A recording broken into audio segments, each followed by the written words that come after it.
Muy buenos días, bienvenido a nuestro devocional diario Semillas de Amor en este su canal Alimento para mi Espíritu.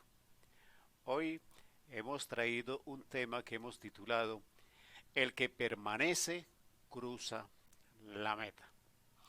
Nosotros tenemos que conocernos a nosotros mismos.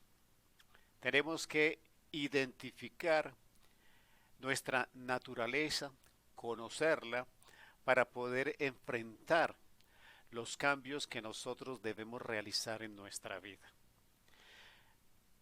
Lo digo por mi caso particular. Yo llego a los pies de Cristo ya con una edad avanzada.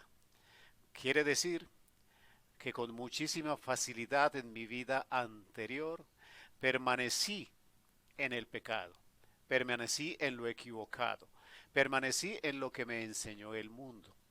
Ahora, cuán difícil es permanecer en Cristo Jesús. Cuán difícil es permanecer bajo la obediencia a su palabra. Cuán difícil es permanecer en los preceptos que Dios nos ha enseñado, porque esa es nuestra naturaleza y contra esa naturaleza, como lo dijo Pablo, es que nosotros tenemos que luchar. Por eso la palabra nos enseña a que debemos permanecer. El ejemplo de nuestra naturaleza lo vemos en Mateo 26:40. Estoy leyendo la Biblia del lenguaje actual. Dice la palabra del Señor en Mateo 26:40.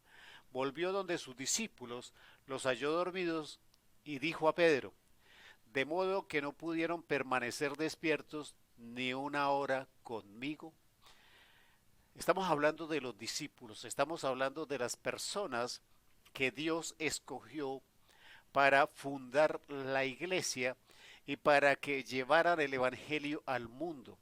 Aquellas personas seleccionadas por Cristo para que asumieran esa tarea.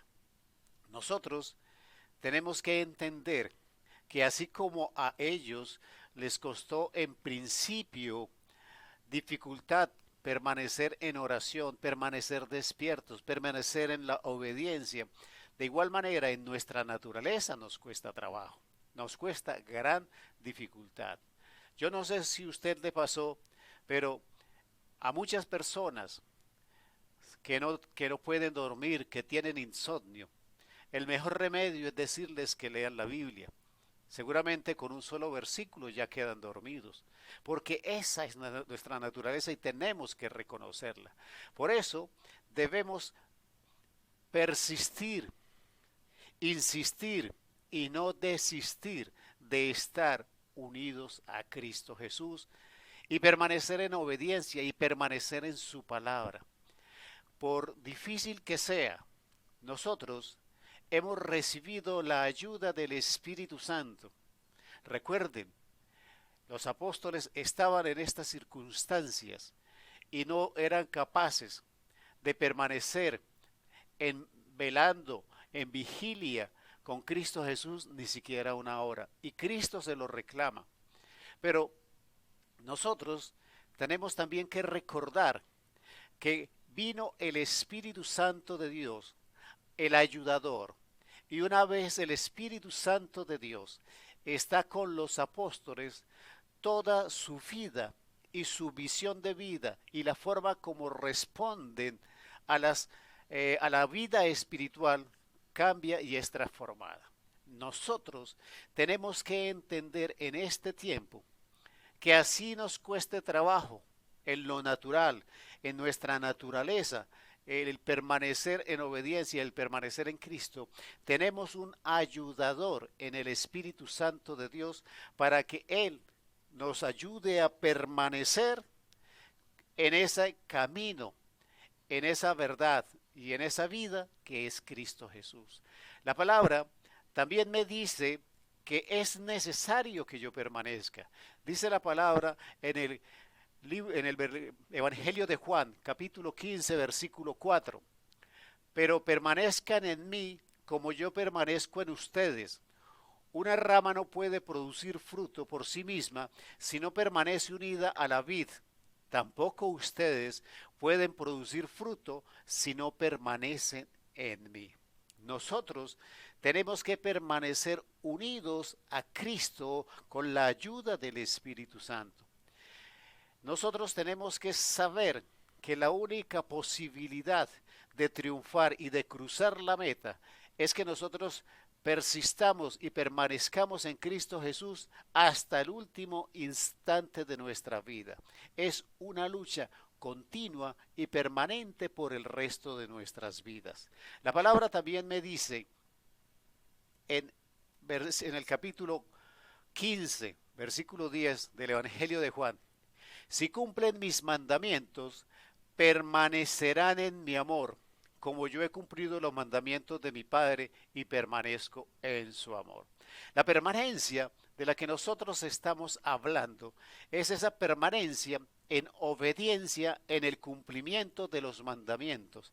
Es esa permanencia en insistir, en persistir, en, a pesar de las circunstancias, cumplir los mandamientos del Señor. Nosotros tenemos que entender que esta permanencia no es fácil, es más, es tremendamente difícil. Tenemos que saber que para nosotros permanecer en esa obediencia, en ese camino, nosotros vamos a tener oposición, aún de las personas allegadas a nosotros, aún de nuestra familia. Nosotros debemos permanecer a pesar del cansancio. Nosotros debemos permanecer a pesar de la debilidad, de la fatiga, del dolor. Nosotros debemos permanecer a pesar del temor. Y en muchas ocasiones, frecuentemente nos vamos a ver enfrentados a permanecer en una línea de conducta sin que nosotros veamos los resultados. Muchas veces no vamos a ver, porque muchas veces los cambios trascendentales que ocurren en nuestra vida no son cambios físicos, son cambios espirituales que no se evidencian hasta que la persona no es preparada por el Espíritu Santo para que viva y sienta esos cambios espirituales. Entonces, muchas veces no vamos a ver. Sin embargo, a pesar de eso, debemos permanecer unidos a Cristo bajo la unción del Espíritu Santo. En la gran mayoría de veces vamos a escuchar alrededor nuestro un profundo silencio. No vamos a escuchar nada. Nada se va a oír cuando nosotros tratamos de permanecer. Y ese silencio pareciera que nos dice que debemos desistir, que debemos abandonar la lucha. ¿Cuántas veces queremos tirar la toalla, como decimos popularmente? Nosotros tenemos que persistir. No te enfoques en las emociones, no te enfoques en los sentimientos, no te enfoques en las frustraciones, porque esa es la manipulación que el enemigo quiere hacer de nosotros para quitarnos la capacidad de persistir, la capacidad de permanencia en Cristo Jesús. Nosotros tenemos que saber que vamos a tener todas estas dificultades para permanecer, pero la principal dificultad es nuestra naturaleza. Nos acostumbramos a vivir en el pecado, nos acostumbramos a vivir en la desobediencia. Por eso es que ahora, solamente a través del Espíritu Santo, solamente enterrando al viejo hombre, nosotros en esta nueva vida espiritual seremos capaces de permanecer en el camino que es Cristo Jesús. El viejo hombre es de naturaleza pecaminosa, dirigido por el alma. El nuevo hombre que hoy somos espirituales, dirigidos por el Espíritu, con la compañía del Espíritu Santo, con la ayuda de Cristo Jesús. Nosotros tenemos que recordar que pasamos de ser seres estrictamente materiales y naturales, dirigidos por la carne, a pasar a ser seres espirituales, dirigidos por el Espíritu Santo y que vivimos en el reino de Cristo Jesús. Esa es la gran diferencia. Ya dejamos de ser carnales y ahora pasamos a ser espirituales, y al ser espirituales somos capaces de permanecer para cruzar la meta. Hoy viva este día reconociendo en su vida la espiritualidad con la que hoy es capaz de permanecer en Cristo Jesús. Amén y amén.